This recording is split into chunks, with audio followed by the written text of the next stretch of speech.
You're probably wondering if I've completely lost touch with reality. Here I am, talking about handing over every single thing I've accumulated. Every asset, every investment, every piece of the empire I've constructed from scratch. And I'm not talking about some prenuptial arrangement or a long-term marriage contract. I'm talking about right now, this moment, before I've even locked eyes with her. Before the first conversation, before the first date, before any logical person would even consider such a move. I can already hear the voices. They'll call it reckless. They'll say I'm having some kind of breakdown. Financial advisors will shake their heads. Friends will pull me aside with concern in their eyes. But here's what they don't understand. This isn't madness. This is the most rational decision I've ever made. Because I finally understood something that took me decades to grasp. The things we spend our lives protecting often become the very walls that imprison us. Think about it. I've dedicated my entire existence to building what others deemed impossible. I've launched rockets into space when everyone said it couldn't be done. I've revolutionized industries that were considered untouchable. I've bet my last dollar on dreams that existed only in my imagination. And every single time, I trusted in systems I couldn't see, in calculations I couldn't touch, in futures that hadn't yet materialized. So tell me, why is it so radical to apply that same trust to the human heart? This decision isn't rooted in romance, though there's romance in it. It's not about impressing anyone, though it might impress some. It's about transformation. It's about becoming the version of myself that deserves someone who chooses me for nothing more than my existence, not my bank account. It's about demonstrating to my own soul that I finally comprehend what truly holds value in this brief, precious life we're given.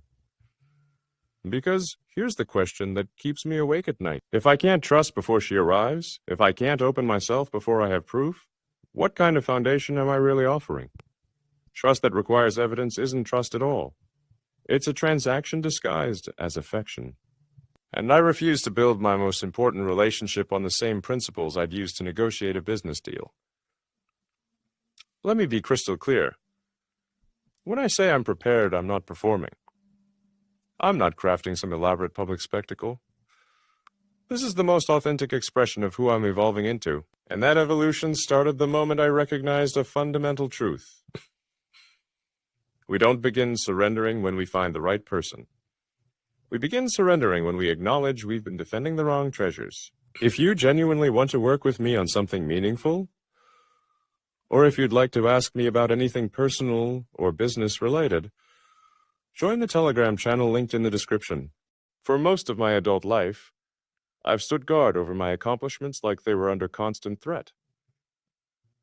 I constructed barriers so formidable that even genuine affection couldn't penetrate them. I convinced myself it was intelligence. I labeled it strategic thinking. But I see it clearly now for what it actually was. Terror dressed up in business casual. Distrust buried beneath legal documents and security protocols. I'm finished with that existence because claiming victory over the entire world holds no meaning if you've lost the capacity to be truly witnessed by a single soul. Do you understand that sensation? That moment when you finally calculate the price of your armor? When you comprehend that the fortress you built for safety has also guaranteed your solitude? That's precisely where I stand today. And that's exactly why I am ready to pick up that pen and transfer it all. Not as some dramatic gesture of ownership changing hands, but as an act of pure faith. Because here's what nobody explained to me during all those years of accumulation. Trust isn't fundamentally about the other person. It's about you. It's about believing that even if betrayal comes, even if she disappears tomorrow, your inherent worth remains unshaken. Transferring everything isn't about relinquishing power. It's about proving that authentic love never required power in the first place. Do you know what real freedom actually feels like? It arrives the instant you stop calculating love based on what's at risk. I used to believe security came from grasping tightly, from safeguarding what I'd earned through blood and sweat.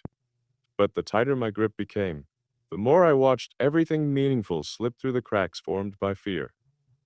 The harder I held on, the more empty my hands felt. And now clarity has arrived. Love isn't about possession, ownership, or control. Love is about permission. You granted access, you provided space to wander through your life, you allowed the freedom to transform who you are. So when I discuss signing everything away, I'm not imagining some cold legal proceeding with attorneys and contracts. I'm describing something infinitely deeper, a spiritual commitment, a silent promise that declares I'm no longer afraid to surrender my life to something that makes me more fully human. Listen to me carefully. I have constructed entire universes without ever being genuinely seen in a single one. That's the cruel paradox of achievement. You can receive celebration in every corner of the globe and remain unknown in all of them. You can have your name carved into buildings, but never whispered softly in someone's evening prayers. And truthfully, I'm exhausted by external validation. I'm seeking the kind of peace that doesn't require spectators. So yes, I'll place every key on that table, every single one. Not to demonstrate my worth to her, but to communicate that I've already chosen trust over dominance, that I don't require leverage to feel secure, that I would rather love with complete transparency and lose everything material than guard myself and gain nothing that actually matters. Have you ever encountered someone, even in your imagination, and simply known that your entire understanding of security was about to be revolutionized? That's the moment I'm preparing myself for. When I finally meet her, I don't want to present a portfolio of achievements. I want to offer presence. I want to give her silence that feels like returning home, honesty that doesn't tremble under examination, a heart that has stopped hiding behind its assets and accomplishments. Because love, much like launching a startup, isn't constructed on guarantees and certainty. It's built on risk, on constant adaptation, on the kind of insane faith that believes what's invisible today can become undeniable tomorrow. And if I can trust complex algorithms, experimental prototypes, and uncertain technological futures, why shouldn't I trust the beating heart of another human being? But let me reveal where this truly cuts deep. I haven't always thought this way. There was an extended period when I equated trust with weakness, when I couldn't comprehend how surrender and strength could possibly coexist. I mistook transparency for vulnerability, and vulnerability for danger waiting to strike. But life has this peculiar way of teaching you that what appears to be exposure is actually expansion into something greater. When I lost people I assumed were permanent fixtures in my life, I learned what genuinely endures. When success stopped feeling like safety, I learned what actually matters. When I finally sat alone in a residence overflowing with possessions yet devoid of meaning, I understood that wealth means absolutely nothing if it doesn't translate into warmth, connection, and shared experience. Before you move on, understand this clearly. I'm not romanticizing loss or glorifying suffering. I'm celebrating alignment. Because the reality is that love demands something nothing else can. The courage to trust what you cannot predict, and to value what you cannot own, control, or quantify on a balance sheet. If one day she takes everything, every asset, every share, every monument to achievement, I hope she also inherits my habit of faith. My conviction that progress without genuine connection is merely motion, not growth. Because what's the purpose of legacy if it doesn't outlive your ego? Legacy isn't what you leave behind in material form. It's what you leave within someone's heart, mind, and spirit. And if I can leave her the confidence that love and security can coexist without fear, that's worth more than every property deed combined. But let's shift to the practical for a moment. Trust doesn't materialize overnight. It's not impulsive or reckless. It's disciplined. It's tested through delays, through doubts, through those uncomfortable silences, where your old protective self desperately wants to seize the steering wheel again. Trust, like accumulated wealth, compounds slowly, and only if you continuously reinvest in it with your actions and choices. So when I declare I'd sign over my entire estate today, I don't mean I'd do it thoughtlessly. I mean I've already performed the emotional mathematics. I've calculated the actual cost of control. Loneliness, tension, chronic distrust, and I've decided it's far too expensive to continue paying. Because in the long term, fear bankrupts intimacy faster than any financial miscalculation ever could. Tell me something honestly.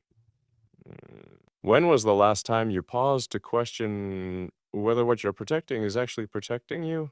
That single question changed everything from my perspective. Because what I was protecting, my independence, my freedom, my empire, had long ago stopped protecting me. It was just isolating me from everything that makes life worth living. And I refuse to be the wealthiest person in any room if it means being the poorest in genuine connection and intimacy. We love to discuss empire building, wealth accumulation, and legacy creation. But what's the use of an empire if there's no comfortable chair beside your throne for someone to rest their head?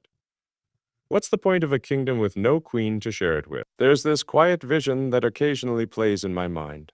A dinner table at sunset, papers scattered across its surface, a pen resting between us, her eyes completely calm with no hidden agenda, my heart finally still with no strategic calculations running in the background. The signature happens not on the legal document, but in the air between us. That silent exchange of energy that communicates, I trust you with who I genuinely am, not just who I appear to be. She may never even utilize what I sign over to her. That's completely irrelevant. The point is that she'll know beyond any doubt that she never needed to earn my faith, never needed to prove herself worthy, never needed to jump through hoops. Not because she's perfect or flawless, but because love that demands proof was never love to begin with. It was negotiation disguised as affection. But here's the unexpected twist in this entire narrative. This whole thing isn't actually about her at all. It's about me learning how to remain open in a world that constantly teaches closure. It's about reprogramming the deeply ingrained impulse to measure and evaluate everything before giving anything of value. Because a man who can only love conditionally has never actually loved. He's just managed expectations and minimized risk. And I'm exhausted by management. I want meaning. I want depth. I want the kind of connection that makes you understand why you were given a heartbeat in the first place. So yes, I'd rather risk everything, because that risk is the only thing that keeps me feeling genuinely alive. It's the pulse behind the purpose. The constant reminder that even when everything else fades into memory, what remains is the courage to trust again despite past wounds. Sometimes I ask myself in quiet moments, what if she never comes? What if this person I'm preparing for doesn't exist? Then what? Then it still matters. Then the preparation itself becomes the transformation. Because becoming the kind of person worthy of that love changes me, regardless of whether she arrives. The journey toward readiness is the destination itself. You can't understand surrender until you've tasted control. Pain isn't the enemy of trust. It's the training ground where trust learns to become unshakable. Remember that first time someone disappointed you so profoundly that you swore you'd never open yourself again? That was the precise moment your mind started protecting you. But your heart began slowly starving for genuine connection. The longer you remain closed, the safer you feel, but the less alive you become. I existed like that for years. Everything strategic, everything conditional. Every new person had to cross invisible checkpoints of doubt before getting anywhere near the authentic me. I called it intelligence. I labeled it caution and wisdom. But it was just fear wearing logic's clothing. Wait before you scroll past this. Hear what I'm saying. There's a razor-thin line between wisdom and avoidance. Sometimes what we call being careful is just self-protection wrapped in prettier language. We pretend it's maturity and learning from experience, but it's often just emotional isolation disguised as growth. The truth is simple, yet brutal. You cannot selectively numb fear without also numbing joy. They're connected in ways we don't fully understand. That's why I started fundamentally changing the way I think about risk. People constantly say love is risky, dangerous, unpredictable. But isn't guardedness a bigger risk? Isn't emotional isolation a quieter, slower kind of self-destruction? I used to think loss was the most terrifying thing in the world. Now I realize the most terrifying thing is never being fully known by another human being. When you never allow someone into the locked rooms of your soul, you end up living in a mansion where every door remains closed. And I cannot live that way anymore. I refuse to continue that existence. So maybe my signature on those documents isn't really a statement about her. Maybe it's a rebellion against that former version of myself. The man who once believed safety was the ultimate goal. Now I see clearly that it's connection. Because love doesn't need protecting. It needs practicing. Tell me honestly, have you ever built a wall so strong that even you couldn't climb out of it? That's what emotional self-sufficiency can become after a while. A fortress that looks impressive from the outside but suffocates the very heartbeat of intimacy within.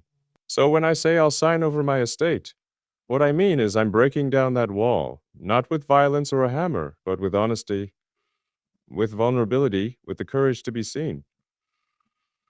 I'm trading property for possibility. I'm trading assets for alignment. I'm trading predictability for peace. But of course, part of me is still afraid.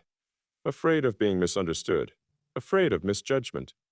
Afraid that she might interpret it as a transaction instead of a translation. My way to communicate what words alone cannot express. Because real love is mostly unspoken language. It exists in gestures, in timing, in tone, in the pauses between I trust you, and I'm still learning how. I suppose this gesture, this surrender, is my way of finally saying I'm done performing strength. Done pretending that invulnerability equals power. Men like me are trained from birth to build, not to yield. We grow up believing control equals competence, detachment equals discipline, and vulnerability equals danger to be avoided at all costs. But I'm slowly, painfully learning that the bravest thing a builder can do is set down his tools. Sometimes the blueprint for peace doesn't include more construction. It includes demolition. The demolition of ego, the demolition of entitlement, the demolition of the illusion that love should ever be earned through metrics, achievements, or proving your worth through accomplishments. Listen closely because this part matters deeply. You cannot build both love and leverage in the same space. One always cancels out the other. Leverage makes love conditional, transactional, and fragile.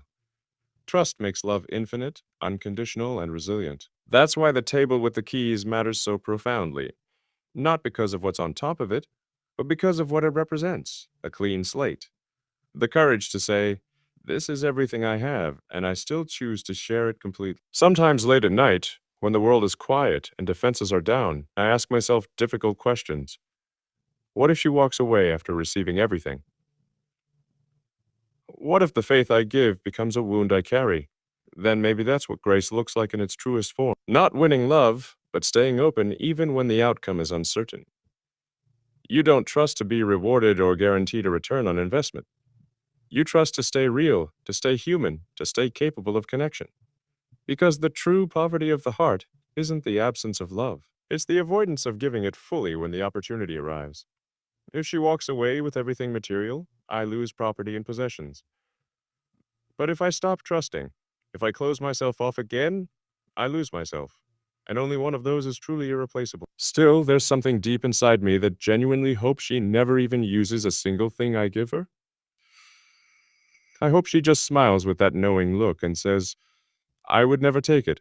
I chose you, not your assets. That would be enough, more than enough. Because trust, like love, is most powerful when it doesn't have to prove itself or defend its existence.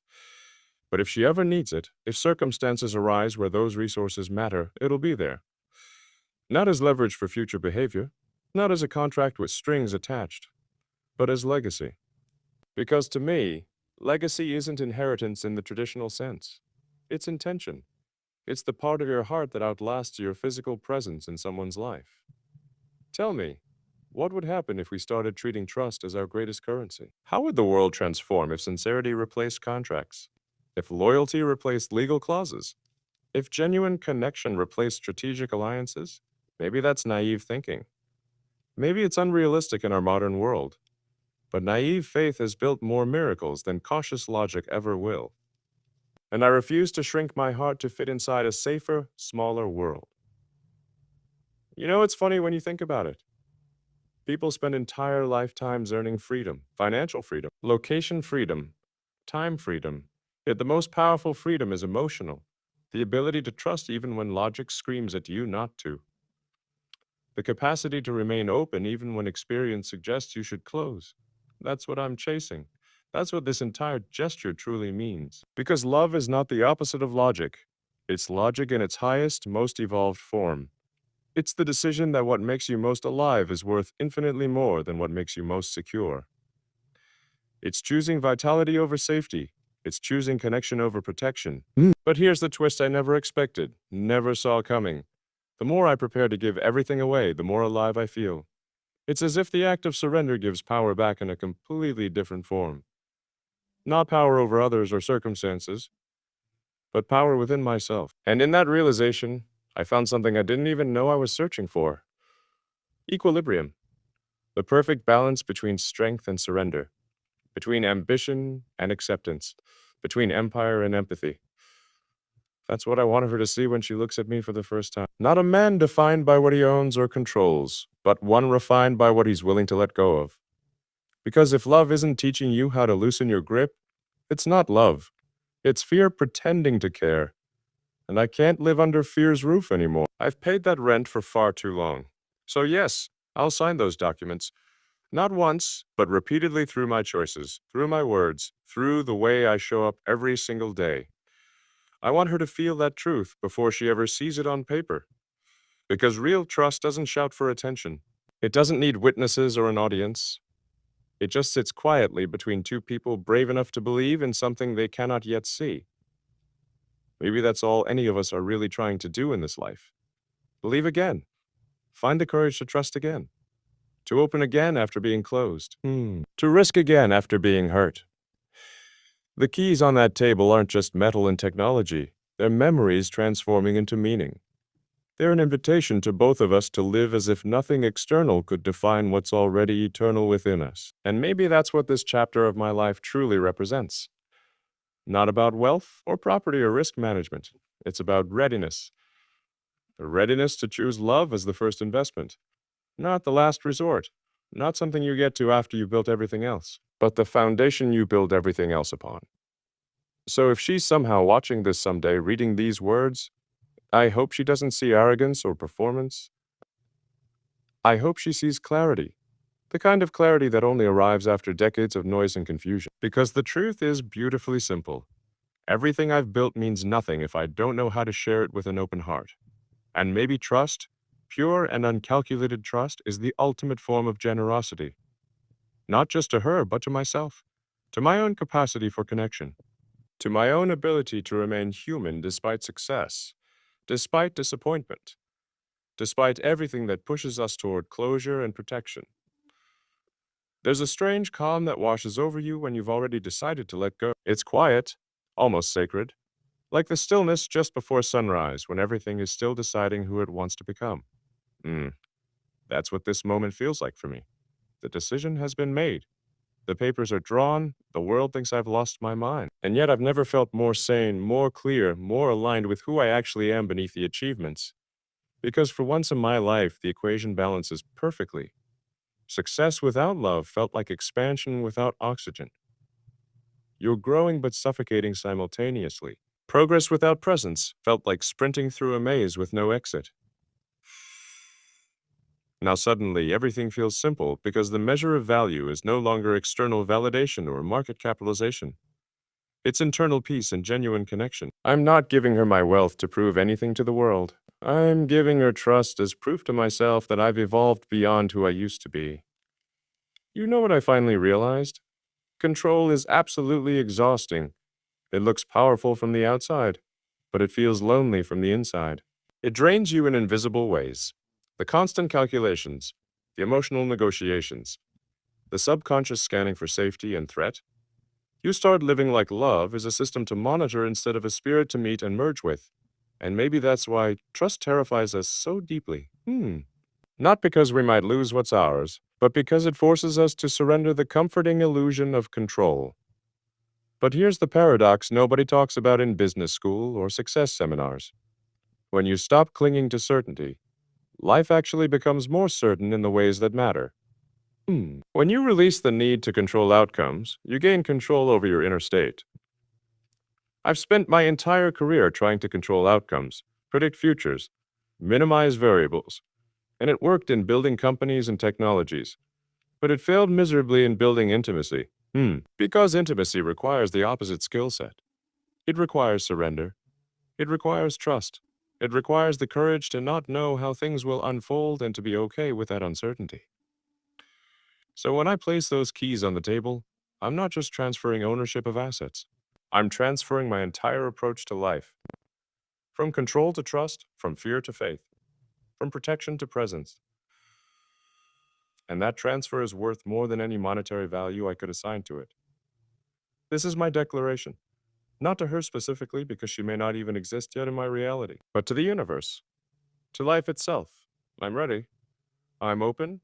I'm willing. I'm done hiding behind walls of wealth and achievement. I'm done using success as a substitute for surrender. I'm ready to meet love on its own terms, not mine. And if that makes me crazy in the eyes of the world, then I'll wear that label proudly. Because the alternative, staying safe, staying closed, staying protected, that's the real insanity. That's the slow death of the soul. And I choose aliveness over safety. I choose connection over control. I choose love over everything else I've spent my life building. This is my truth. This is my readiness. This is me, fully seen, fully vulnerable, fully committed to a love that doesn't exist yet, but that I'm already prepared to honor with everything I have. And that preparation, that willingness, that openness, that's the signature that truly matters. Everything else is just paper and ink.